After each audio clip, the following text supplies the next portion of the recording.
Bonjour à tous, bienvenue pour votre formation GNU Linux. On est sur la séance 11 et jusqu'à présent vous aviez vu tout ce qu'il fallait en tout cas voir pour pouvoir utiliser de manière standard votre système.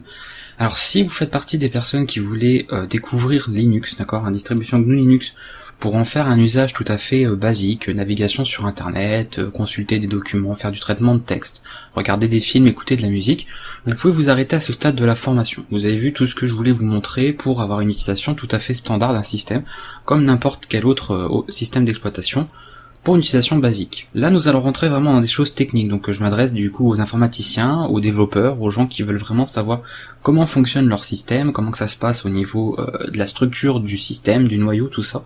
Donc ça concerne vraiment les gens qui veulent s'intéresser à cette partie-là. Si vous vouliez juste apprendre à l'utiliser, vous pouvez vous arrêter à cette formation et en démarrer une autre sur la chaîne.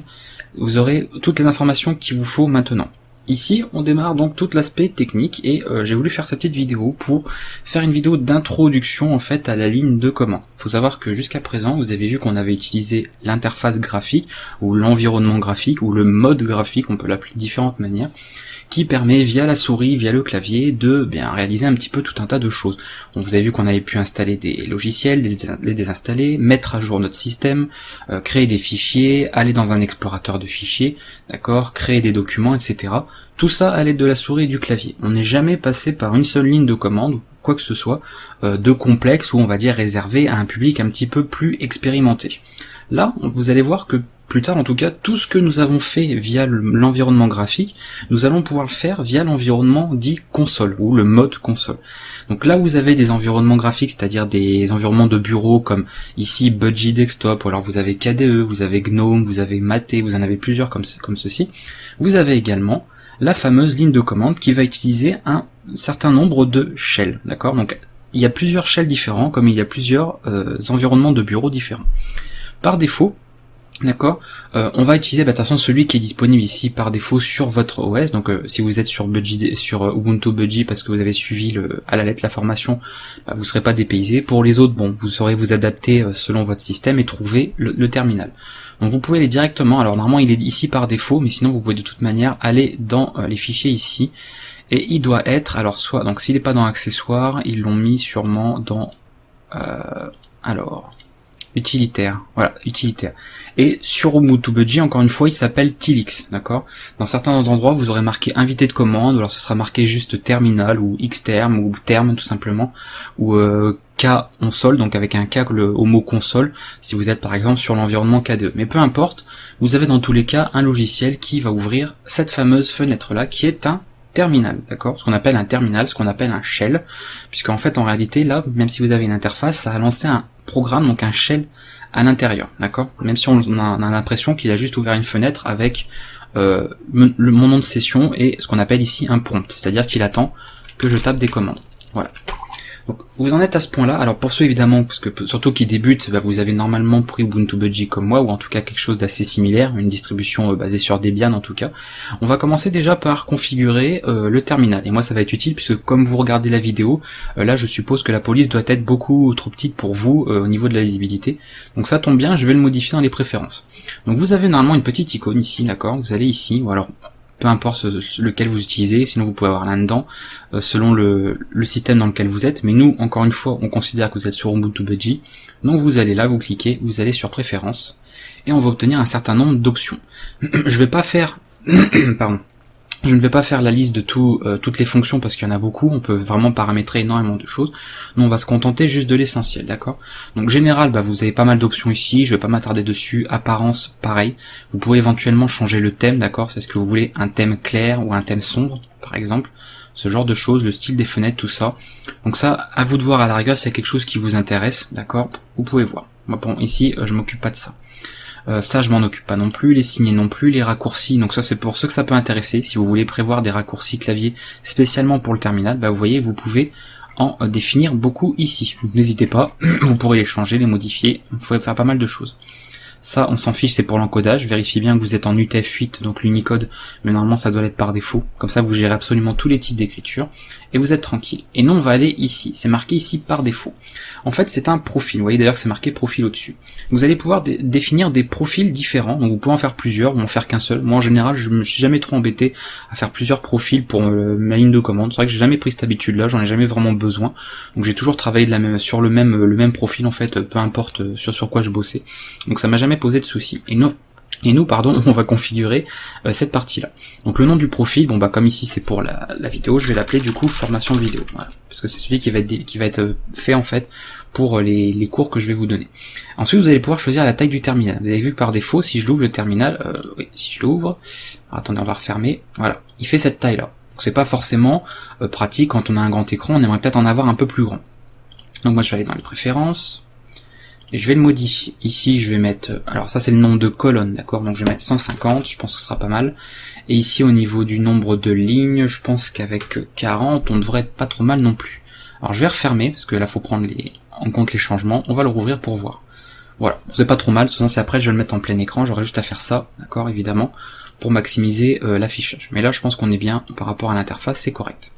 Donc je retourne dans mes préférences. Alors je vais aller assez vite encore une fois, c'est juste pour vous montrer que vous pouvez le faire, mais je vais aller assez vite. Ici vous pouvez choisir la forme du curseur, vous voyez que moi ici il est surligné, peut-être que vous c'est un bloc. Regardez si je le change, vous voyez ça devient un bloc, si je mets juste une barre verticale, c'est une barre verticale. Vous mettez ce que vous voulez, le mode de clignotement vous pouvez laisser à la rigueur, c'est pas embêtant. Est-ce que le terminal il fait un bip, notamment quand je reviens ici plusieurs fois en arrière, alors je sais pas si vous l'entendrez avec le micro, mais vous avez un petit bip qui se passe quand j'appuie sur la touche retour arrière. Et là c'est le titre du terminal, donc moi je vais pas le changer, je m'en fiche, et c'est tout. Autoriser le texte en gras, ok, réaligner après redimensionnement, donc ça on peut laisser comme ça. Et la police, bon ça va être bien pour vous, parce que là vous voyez que, voilà, je vais l'activer en personnalisé, et je vais la laisser du coup en 16, ça a l'air suffisamment grand. Voilà. Donc ici on va tout refermer pour voir que tout a été pris en compte, et voilà. Ok, donc là, normalement, au niveau de l'affichage pour la vidéo, ça devrait être beaucoup plus lisible pour vous, en tout cas si vous me regardez déjà la vidéo en plein écran, parce que c'est quand même beaucoup plus agréable et beaucoup plus, ça offre un meilleur confort quand même au niveau de la visibilité. Donc là vous êtes sur votre terminal, donc sur ce qu'on appelle la ligne de commande, ce qu'on appelle le shell. Selon les endroits où vous allez regarder, vous verrez que les gens emploient pas forcément le même terme. Il y en a qui vous diront ouvre un terminal, d'autres qui vous diront passe par la ligne de commande, d'autres qui vous diront ouvre un shell, etc. Ils ont pas tort en fait, parce que tous ces termes-là sont tout à fait valides, il n'y a pas de souci. Ce qu'il faut juste savoir en fait, c'est que comme je vous avais expliqué tout à l'heure, vous avez plusieurs environnements graphiques, d'accord, Budgie, GNOME, KDE, Mate, vous avez Cinnamon, etc. Et vous avez du coup plusieurs shells. Tout à l'époque, l'ancêtre en fait de tous les shells, c'est le SH, d'accord, il s'appelait comme ça, SH tout simplement, d'accord. Donc c'est un shell en fait qui est disponible sur toutes les distributions de la famille de la famille Unix, donc les Linux, les macOS, etc. Vous l'avez partout. Donc l'avantage c'est que il est très léger et il est disponible partout. Vous pouvez être sûr que n'importe quelle personne, peu importe son système Linux, il aura le shell SH. C'est quelqu'un qui est sur Mac, il aura également le shell SH, etc. Donc du coup, celui-là on est sûr qu'il fonctionne partout. Donc il est plutôt pratique. Par contre, il n'avait pas beaucoup de fonctionnalités, c'est pour ça que par la suite, il y a eu d'autres shells qui ont été créés. Donc un shell, tout simplement, c'est un programme en fait qui permet d'utiliser un certain langage, d'accord. Il y a un langage qui va permettre en fait de créer des scripts shell, selon le type de shell dont vous vous servez.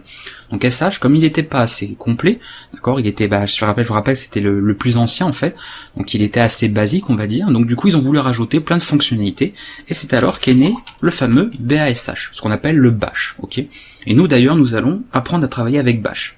Pourquoi? Parce que bash, il est disponible sur toutes les distributions Linux, on va dire les plus populaires. Il est disponible sur macOS, donc si vous êtes sur macOS, vous avez le shell bash qui est utilisé par défaut quand vous ouvrez un terminal. Et voilà, du coup c'est le plus répandu, donc je pense que c'est le mieux à utiliser. SH, il est bien, il est répandu vraiment partout, mais il est assez pauvre en fonctionnalités, donc on risque de manquer pas mal de fonctionnalités si on utilise du SH. BASH, donc bash, il est assez complet. Et après on en a d'autres, on a également KSH, on a CSH, on a ZSH, celui-là j'en parle beaucoup, parce que celui-là c'est un des plus récents, d'accord. Si vous voulez, il a essayé de prendre un petit peu tout ce qui était bien dans les anciens terminaux, les anciens types de shell, pour en faire quelque chose d'un peu plus moderne, un peu plus puissant, etc. Par contre, comme il n'est pas disponible partout, la preuve, regardez, je rentre la commande, je fais entrer, et il me dit que le programme ZSH n'est pas installé. Donc il me propose de l'installer. Alors la commande, on verra ça plus tard, comment installer de nouveaux shells, mais pour vous montrer, pas comme sur Windows, pardon, mais pour vous montrer tout simplement que, voilà, c'est pas forcément tout installé par défaut. En revanche, si je tape SH, vous voyez que là il m'ouvre un prompt, donc ça veut dire qu'SH est bien installé, et si je fais bash, bah évidemment il est installé. Donc je vous montre une petite commande vite fait, si je dis où est bash, voilà, il me met qu'il est dans /bin/bash, donc il a bien effectivement trouvé le programme bash. Mais tout ça c'est commandes que je viens de taper rapidement, vous allez les apprendre, d'accord? C'est le but de cette formation GNU Linux. Voilà, donc ça c'est ce qu'il y a à savoir.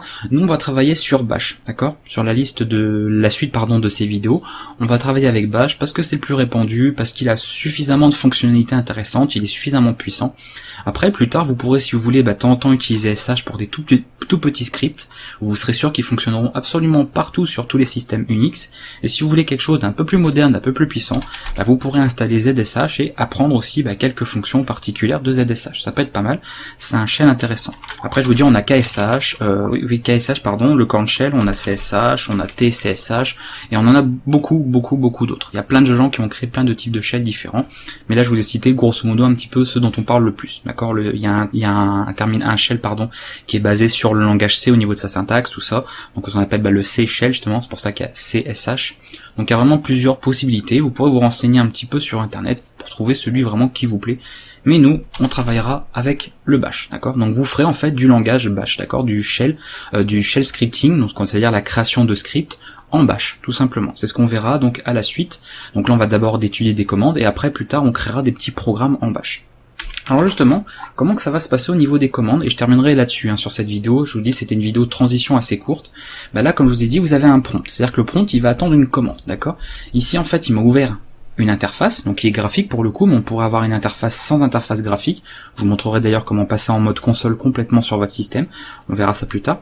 Et là, il attend une commande. Et il attend une commande en bash, puisque par défaut, je suis sur bash. Regardez, je fais bash, entrée, et vous voyez, il me ramène exactement au même endroit. Donc ça montre bien que là, il attend des commandes bash, tout simplement. Donc ici, comment ça va se passer? Une commande, ça va s'écrire avec un mot. On va avoir un mot pour la commande. Donc ça va être par exemple ma commande. Alors, je mets quelque chose au pif, d'accord, qui n'existe pas. Et ensuite, il peut prendre, donc on met un espace, il peut prendre tout un tas d'options.